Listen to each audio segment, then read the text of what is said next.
ഇന്ദിരാ ഗ്യാരണ്ടിയിൽ ഉറപ്പു നൽകിയ KSRTCയുടെ വനിതാ സൗജന്യ യാത്ര ഒരുങ്ങുകയാണ്. കേരളത്തിലെ പൊതുഗതാഗത രംഗത്ത് വിപ്ലവകരമായ മാറ്റത്തിന് തുടക്കം കുറിച്ചുകൊണ്ട് KSRTC ഓർഡിനറി ബസ്സുകളിൽ സ്ത്രീകൾക്കും ട്രാൻസ്ജെൻഡർ വ്യക്തികൾക്കും ഇനി സൗജന്യമായി യാത്ര ചെയ്യാം. ഇന്നത്തെ മന്ത്രിസഭാ യോഗത്തിലാണ് സംസ്ഥാന സർക്കാർ ഈ സുപ്രധാനമായ തീരുമാനത്തിന് അംഗീകാരം നൽകിയത്. സംസ്ഥാന സർക്കാരിന്റെ ഇന്ദിരാ ഗ്യാരണ്ടി പദ്ധതിയുടെ ഭാഗമായി ആദ്യ മന്ത്രിസഭാ യോഗത്തിൽ എടുത്ത തീരുമാനം അനുസരിച്ചാണ് ഇത് നടപ്പിലാക്കുന്നത്. ഹൈഫൈ പരിശോധിക്കുന്നു. ഇനി പൊതുയാത്ര.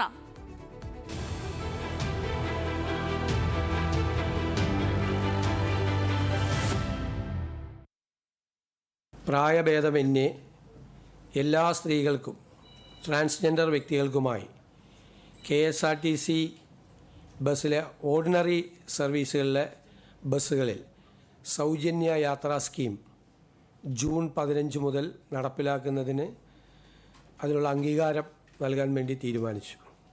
സർക്കാരിന് ഒരു മാസം 65-70 കോടിയോളം ബാധ്യത വരും. 800 കോടി രൂപയിലധികം ഒരു വർഷത്തിൽ KSRTCക്ക് അതിൻ്റെ വരുമാനക്കുറവ് വരും. ആ പണം സർക്കാർ KSRTCക്ക് നൽകും. യെസ്, അപ്പം ഇന്നാണ് മുഖ്യമന്ത്രി ആ സുപ്രധാന പ്രഖ്യാപനം നടത്തിയത്. പ്രിയപ്പെട്ട പ്രേക്ഷകരെ, KSRTC ബസ്സിൽ ജൂൺ 15 മുതലാണ് ഈ പദ്ധതി ഔദ്യോഗികമായിട്ട് നിലവിൽ വരിക എന്നുള്ളതാണ് ഇന്നിപ്പോൾ മുഖ്യമന്ത്രി VD സതീശൻ മാധ്യമങ്ങളോടായി പറഞ്ഞത്. പ്രിയദർശിനി എന്ന് പേരിട്ടിരിക്കുന്ന ഈ പുതിയ പദ്ധതി ഗുണഭോക്താക്കൾക്ക് യാതൊരുവിധ നിബന്ധനകളും ഇല്ലാതെയാണ് നടപ്പാക്കുന്നത്. പ്രായഭേദമന്യേ എല്ലാ സ്ത്രീകൾക്കും വരുമാന പരിധി നോക്കാതെ തന്നെ ഈ ആനുകൂല്യം ലഭ്യമാകുമെന്നും ഇന്ന് മുഖ്യമന്ത്രി പറയുകയുണ്ടായി. ആദ്യഘട്ടത്തിൽ KSRTCയുടെ ഓർഡിനറി ബസ് സർവീസുകളിൽ മാത്രമാണ് ഈ സൗജന്യ യാത്ര അനുവദിച്ചിരിക്കുന്നത്. മാത്രവുമല്ല, ട്രാൻസ്ജെൻഡർ വ്യക്തികളെയും ഈ പദ്ധതിയുടെ ഭാഗമാക്കിയിട്ടുണ്ട്. സാധാരണക്കാരായ യാത്രക്കാർക്ക് ദിവസേനയുള്ള യാത്രാ ചെലവിൽ ഇത് വലിയ ഇളവ് നൽകുമെന്ന കാര്യത്തിൽ ഒരു തർക്കവുമില്ല.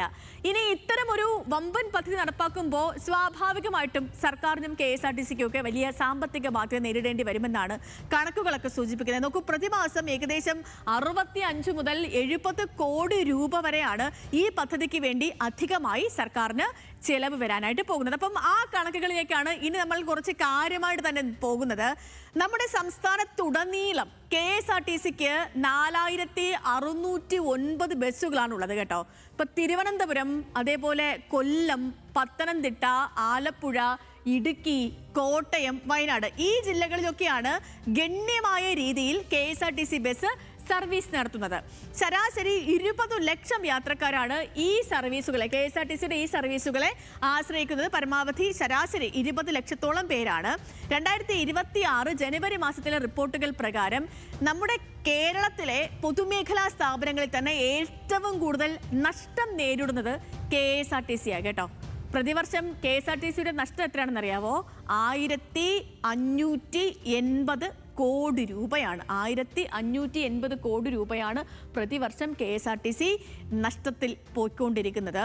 ഉയർന്ന ഇന്ധന ചെലവുണ്ട്, ജീവനക്കാരുടെ ശമ്പളം പരിഗണിക്കണം, പെൻഷൻ വിതരണം, ഇവയൊക്കെയാണ് KSRTC സംബന്ധിച്ച് പ്രധാനപ്പെട്ട ബാധ്യതകൾ. നിലവിൽ ശമ്പളത്തിന് 50 കോടിയും പെൻഷന് 80 കോടിയും സർക്കാർ KSRTCക്ക് നൽകുന്നുണ്ട്. ഇപ്പം ഇന്ധനവിലയ്ക്ക് വർധനയുണ്ട് അല്ലെ? ഇന്ധനവില കഴിഞ്ഞ കുറച്ച് നാളുകളായിട്ട് കൂടി വന്നുകൊണ്ടിരിക്കുന്നുണ്ട്.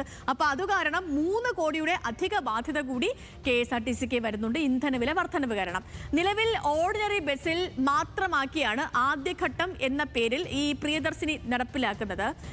പ്രതിമാസം ഓർഡിനറി ബസ്സിലാണെങ്കിൽ 65 മുതൽ 70 കോടി വരെ രൂപയാണ് പദ്ധതിക്ക് അധികമായി ചെലവ് വരുന്നതെന്നാണ് ഇന്നിപ്പം മുഖ്യമന്ത്രി VD സതീശൻ മാധ്യമങ്ങളോട് പറഞ്ഞത്. ഒരു വർഷം കണക്കാക്കുമ്പോൾ ഇത് 750 കോടി മുതൽ 800 കോടി വരെയാണ് കേട്ടോ. നമ്മൾ ഈ പ്രതിമാസം 65 to 70 കോടി വരെ പറയും. അത് ഒരു വർഷം ആകുമ്പോഴത്തേനും 750 to 800 കോടി വരെ ആവും KSRTCക്ക് നഷ്ടമായിട്ട് അല്ലെങ്കിൽ അധിക ബാധ്യതയായിട്ട് വരിക. ഇപ്പോൾ സംസ്ഥാനത്തെ KSRTC ബസ്സുകളിൽ 3000-ഓളം ഓർഡിനറിയാണ്. നിലവിൽ ഒരു ഓർഡിനറി ബസ്സിൽ ദിവസവും 700 മുതൽ 1000 പേരാണ് യാത്ര ചെയ്യുന്നത്.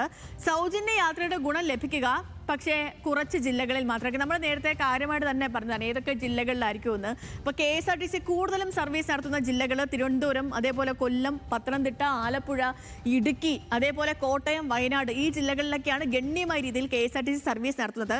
ഇവ പൊതുഗതാഗതത്തിൽ KSRTC ബസ് സർവീസുകൾ കാര്യമായുള്ള ജില്ലകളാണ്. 7 ജില്ലകളിൽ ഇത് 25% താഴെയാണ്. ഇപ്പം UDF 16 സീറ്റ് നൽകിയത് മലപ്പുറമാണ്. ഈ മലപ്പുറത്ത് യാത്രാ സൗജന്യത്തിന്റെ ആനുകൂല്യമൊന്നും കാര്യമായിട്ട് ലഭിക്കൂല. കാരണം ജില്ലയിലെ, അതായത് മലപ്പുറം ജില്ലയിലെ മൊത്തം ബസ് സർവീസിന്റെ 9.4% മാത്രമാണ് KSRTC ബസിന്റെ സർവീസ്. ഇനിയിപ്പം മലപ്പുറം കണ്ട് നമ്മൾ എറണാകുളത്തേക്ക് വന്നാൽ എറണാകുളം ജില്ലയുടെ കാര്യം ഇതാണ്. കാരണം UDF 14 സീറ്റ് നൽകിയ ജില്ലയാണ് എറണാകുളം. പക്ഷേ ഈ എറണാകുളം ജില്ലയിൽ മൊത്തം ബസ് സർവീസിന്റെ 24.7% മാത്രമാണ് KSRTCയുടെ സാന്നിധ്യം. ബാക്കി മുഴുവൻ ഇവിടെ പ്രൈവറ്റ് ബസ്സാണ് ഓടിക്കൊണ്ടിരിക്കുന്നത് അല്ലേ. അപ്പോൾ അങ്ങനെയാണെങ്കിൽ ഈ ജില്ലയിലുള്ളവർ സൗജന്യ യാത്രയുടെ ഗുണഭോക്താക്കളാകുക എങ്ങനെയാണ് എന്നൊരു ചോദ്യം കൂടി ഈ ഘട്ടത്തിൽ പ്രസക്തമായി നിലനിൽക്കുന്നുണ്ട്. ഇനിയിപ്പോൾ ഈ സ്ത്രീകളുടെ ജീവിതത്തിൽ ഈ പദ്ധതി വലിയ മാറ്റം കൊണ്ടുവരും കേട്ടോ. കാരണം അങ്ങനെ കൊണ്ടുവരാൻ കഴിയുമെന്നാണ് തൊട്ട അയൽ സംസ്ഥാനത്തെ അനുഭവമൊക്കെ നമ്മളെ പഠിപ്പിക്കുന്നത്. ഇപ്പം ഒന്നാമതായിട്ട് സ്ത്രീകൾക്കുള്ളത് സാമ്പത്തിക ലാഭമാണ്. അതേപോലെ കുടുംബ ചെലവ് കുറയും. തെലങ്കാനയിൽ സ്ത്രീകൾക്ക് പ്രതിമാസം 2500 രൂപ വരെ ലാഭിക്കാൻ കഴിഞ്ഞു എന്നാണ് റിപ്പോർട്ടുകളുള്ളത്. സൗജന്യ യാത്ര ദൂരെയുള്ള തൊഴിലവസരങ്ങൾ കൂടി സ്വീകരിക്കാൻ സ്ത്രീകൾക്ക് വഴിയൊരുക്കും. ബസ്സുകളിലും പൊതു ഇടങ്ങളിലും ഒക്കെ സ്ത്രീ സാന്നിധ്യം കൂടുന്നത് സഞ്ചാര സ്വാതന്ത്ര്യവും സുരക്ഷയും വർദ്ധിപ്പിക്കും. അതിനൊപ്പം തന്നെ വിനോദത്തിന് വേണ്ടിയിട്ട് യാത്ര ചെയ്യാനും കൂടുതൽ സ്ത്രീകൾ തയ്യാറാകും എന്നാണ് പറയപ്പെടുന്നത്. അപ്പം അങ്ങനെ ഈ ഒരു പുതിയ തുടക്കത്തിലേക്ക് വരികയാണ്. ഒരു സുപ്രധാനമായ നീക്കം നടത്തിയിരിക്കുകയാണ് സംസ്ഥാന സർക്കാർ. കൂടുതൽ കാര്യങ്ങൾ നമുക്ക് അർജുൻ പറഞ്ഞു. അർജുൻ ചേർന്നുണ്ട് തിരുവനന്തപുരത്ത് തത്സമയം. Arjun, good evening. ഇപ്പോൾ വാഗ്ദാനം പൂർണ്ണമായിട്ടും UDF സർക്കാർ നടപ്പിലാക്കിയോ എന്ന് ചോദിച്ചാൽ അതിന് ഇല്ല എന്നാണ് ഉത്തരം. പക്ഷേ ഒരു നല്ല തുടക്കമാണ്, ഒരു സുപ്രധാനമായ നീക്കമാണ്. എങ്ങനെ വിലയിരുത്താം അർജുൻ?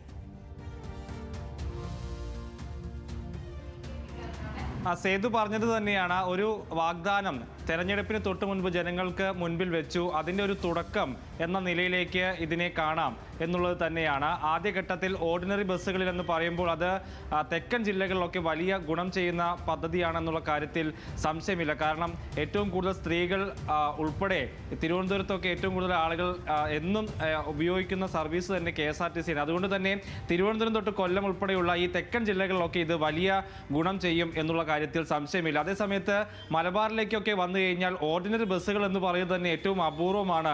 പ്രത്യേകിച്ച് മലപ്പുറത്തേക്ക് 1-2 ഓർഡിനറി ബസ്സുകൾ മാത്രമാണ് ഉള്ളത് എന്നുള്ളതാണ് അറിയുന്നത്. കോഴിക്കോട്, പാലക്കാട് ജില്ലകളിലൊക്കെ ഈ ഓർഡിനറി ബസ്സുകൾ കുറവാണ്. അതുകൊണ്ട് തന്നെ ഈ ഒരു പ്രഖ്യാപനം, വാഗ്ദാനം പ്രതീക്ഷിച്ച് വോട്ട് ചെയ്ത ആളുകൾ അതിൻ്റെ ഗുണഭോക്താക്കളാകില്ല എന്തായാലും തുടക്കത്തിൽ എന്നുള്ളതാണ്. രണ്ടാമത്തേത്, ഇതിൻ്റെ അടുത്ത ഘട്ടമാണ് ഈ എല്ലാവരിലേക്കും എത്തുന്ന രീതിയിലേക്ക് മാറുക എന്ന് പറയുമ്പോൾ പോലും അത് എപ്പോഴാണ് എന്നുള്ള കാര്യത്തിൽ ഒരു അവ്യക്തത ഇപ്പോഴും നിലനിൽക്കുന്നുണ്ട്. ഒരു 6 മാസം ഇതിനെക്കുറിച്ച് പഠിക്കും എന്നാണ് ഇന്ന് മുഖ്യമന്ത്രി പറഞ്ഞത്. പക്ഷേ രണ്ടാം ഘട്ടം തുടങ്ങണമെങ്കിൽ KSRTC സ്വന്തമായി തന്നെ വരുമാനം കണ്ടെത്തി അവരുടെ വരുമാനം മെച്ചപ്പെടണം എന്നുള്ളതാണ് ഇന്ന് മുഖ്യമന്ത്രി പറഞ്ഞത്. അതായത് KSRTC കുറെ കൂടി വരുമാനം നേടി സ്വന്തമായി വരുമാനം നേടുന്ന നിലയിലേക്ക് എത്തിക്കഴിഞ്ഞാൽ രണ്ടാം ഘട്ടത്തെ കുറിച്ച് ആലോചിക്കാം എന്നുള്ളതാണ്.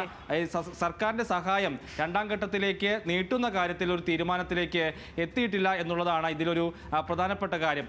ആദ്യത്തെ സേതു ഓക്കെ അർജുൻ, ശരി.